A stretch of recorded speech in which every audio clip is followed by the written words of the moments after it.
What's up guys, and welcome back to another episode of the PS5 career mode. This is episode number 6.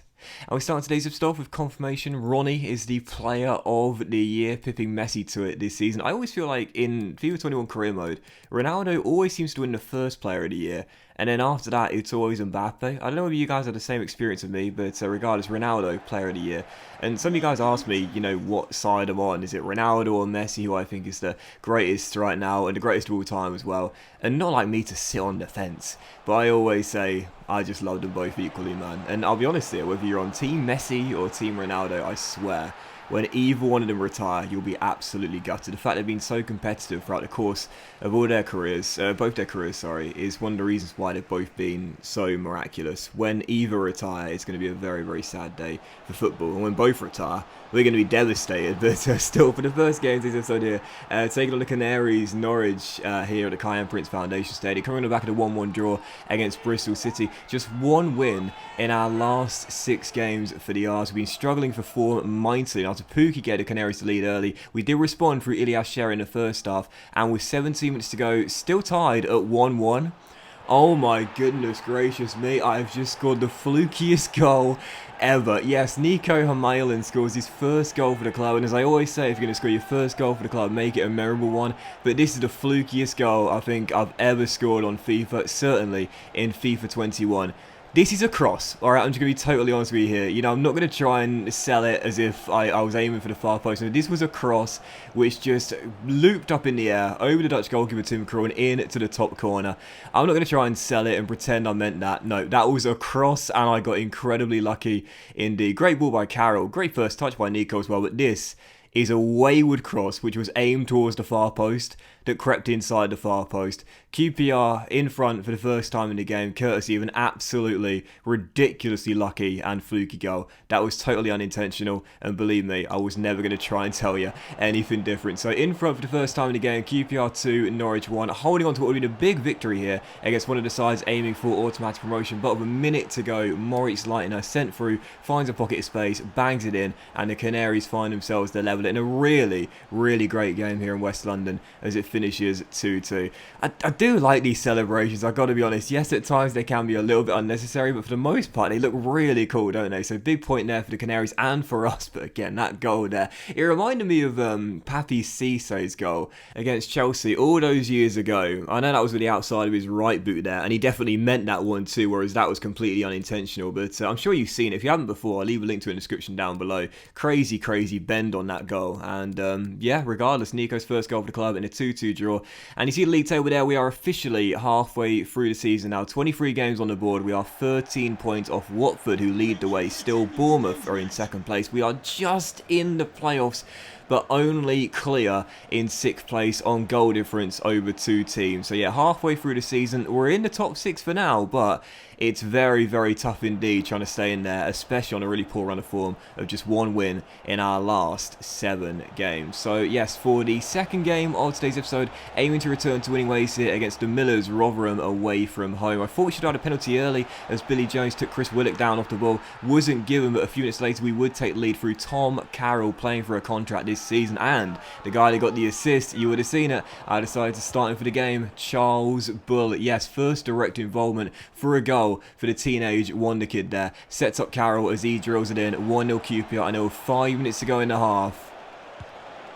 Oh, I thought that was going to be the moment for him stepping in from the right-hand side, going for goal, aiming for that far corner, puts it just wide the post as it was still 1-0. To be fair, in this game, the youngster was at the heart of everything. I kept looking for him as well. He was the difference maker. He set up the first goal, almost scored his first for the club, and should have had a second assist as well with 16 minutes to go. Lovely cross down the right-hand side to Ilyas Sher. Great stop by Jamal Blackman, though, as he prevents us going 2 goals up. Regardless, the 1-0 scoreline was all we needed to get the victory in this game. Carroll with the goal in this one, but the man of the match going to the youngster Charles Bull with an assist in just his second start for the club.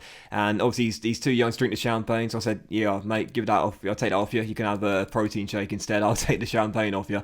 But yeah, Charles with the assist in the game there, really good to see as we get ourselves a big victory, return to winning ways, just our second win in our last 8 games. But following that, I went to my transfer shortlist and I saw that Jack Byrne I can approach to sign on a pre-contract now and not in January. And I think this is because in the League of Ireland, the league starts in, I believe, February and finishes in October, and the contracts run until the end of the calendar year, so December. So I just had a hunch that I might be able to snap him up in January on a free transfer for this season, and it looks like that could be the case as well. As I went to the transfer shortlist there, I've got a load of other players with their deals that come the end of the season, but as for Jack, I think his deals are up at the end of the calendar year, so I might possibly be pulling off a big brain 1,000 IQ play and bringing in Jack, not for next season on a free transfer, but for January. I guess we'll have to wait and see. But still, for the third game of today's episode here, back to the Kai and Prince Foundation Stadium, aiming for back-to-back wins for the first time in God knows how long, taking on Forest, a fellow promotion and playoff hopeful here in West London. Nottingham Forest taking the lead. We responded through Lyndon Dykes getting back on the score sheet. Always nice to see our number 9 notch up another one there as we got ourselves back on level terms right before the break with a lovely first touch and finish on the volley. Ryan Yates restored the visitors' lead, making it 2-1. He was at the heart of everything in this game for the visitors as we were still trailing. And with a minute to go, still down by a goal, Omar Richards comes off the bench, wins the ball out with a great piece of tenacity, finds Owens across to Tom Carroll, and Carroll drills it in for his second goal in 2 to give us the equaliser in the dying seconds of stoppage time. And again, I know at times they can be a little bit unnecessary, a little bit too enthusiastic. They do look kind of cool. They do look pretty cool, I must admit here. Although you can also skip those celebrations. I noticed if you hold down the X button, you can actually skip it because it's not a celebration that you do yourself by pressing a combination of buttons. They just happen automatically. So if you get tired of seeing them over and over again, or if it's 4-0 at home to the bottom of the league and then you score a last minute goal, you can just hold down the X button and it will skip the celebration. But 2-2 the final score there. So again, another game where we failed to get the victory. 2 wins in I think 9 games now, and we are literally hanging on to a playoff place by a thread right now. So needing to get ourselves a bit of positivity heading into our 4th game today's episode. Well, very good news. Bright Osei Samuel returning from injury. You can tell we've missed him with this really poor run of form. He's coming back to first team training, but well, unfortunately in football it's one of those things where you feel like you're out of the woods and then straight afterwards another bit of bad news. First half of this game against Barnsley, aiming to return to winning ways, Charlie Kelman stays on the pitch but does go down. Very, very worrying signs there for our American striker, but 5 minutes after the restart, this would make up for it. Charles Bull, first goal in professional football. I had to do the Matador celebration as well. Mocking the Matador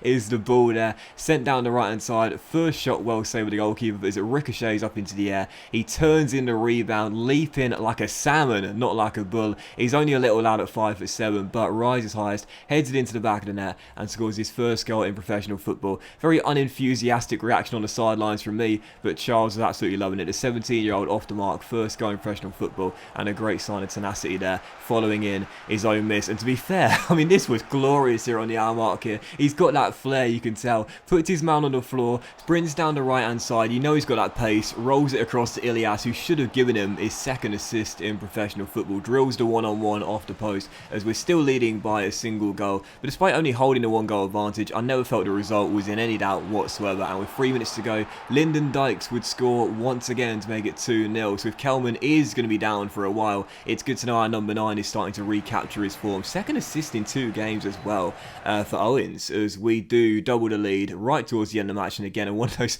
late celebrations there, as we get ourselves the 2-0 victory. But Bull with a perfect 10 once again, man of the match, and gutted to see that Charlie Kelman's injury is going to be a bit of a blow for us. He's going to miss 4 weeks, which means he's going to miss the final game of December and most of January as well. Well, whilst Charlie might be going down, it's a time for Charles, our other great young prospect, to step up and show that he's got what it takes to compete at possibly the highest level. So yeah, 2-0 the final score, and Charles really coming into his own in the last couple of games. Great to see him get his first goal for the club there as well. And so for our final game of today's episode here, taking on Brentford in the final game of December in the West London derby. Love the animation and the intro scenes before the game as well for the big derby. And taking on the Bees, who of course won the game against us in the reverse fixture in the dying seconds. There was late heartbreak there away at Griffin Park. Well, once again, I thought it was going to be the same. Heading into this game, nothing to report in the first hour mark or so. 6 minutes to go. Brentford get themselves in front. Look as though they've won it, but once again, another late goal. You know, I talked about this in my realistic career mode with Wolves earlier on this FIFA year. It does seem as though late goals are, I'm not going to use the word scripted, but surprisingly easy to score and concede, and very common indeed. A very late one there, but listen, we'll take it. Ilias Sher with the late heroics there, ensuring we would get ourselves a point. And again, those celebrations, those wild celebrations, justified. This is a West London derby, aiming to get revenge. Big goal there as we try and keep ourselves in the playoffs. So big point picked up there against the Bees, 1-1 at the final score, and it does mean our unbeaten streak does extend all the way back to mid-November. And so for our final bit of involvement in today's episode, just before the January transfer window opens, I wasn't going to leave it to chance just in case Jack Byrne's contract did get automatically renewed by Shamrock Rovers. I was able to sign him on a pre-contract now before the window opens, so that's exactly what I did. A £6,100 a week wage for Jack Byrne agreed, as the Irish midfielder looks as though he's coming in this January transfer window. It says there we've agreed pre-contract terms with Byrne.